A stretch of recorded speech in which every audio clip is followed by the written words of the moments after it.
The easiest way to use Netcat to connect two machines for the chatting purpose can be done basically by making one machine as a server, another machine as a client. So this is how Netcat can be used.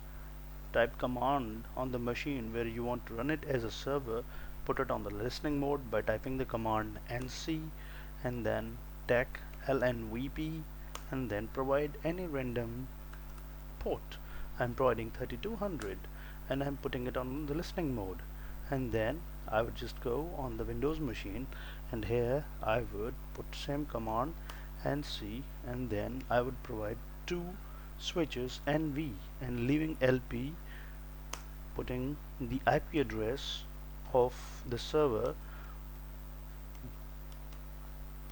along with the port that we mentioned, and we hit enter.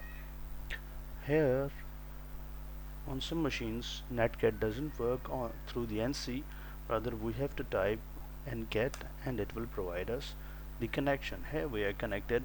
Now we can write hey whatever we want to chat. I'm typing here we are connected. To confirm, see here we have received the message here we are connected, and we can also reply from this machine saying it's good to be connected, and to confirm if the message is received on the other side we can just see over here and it says it's good to be connected. So that's all for this video. Please tune on to watch another one. Till then, please take care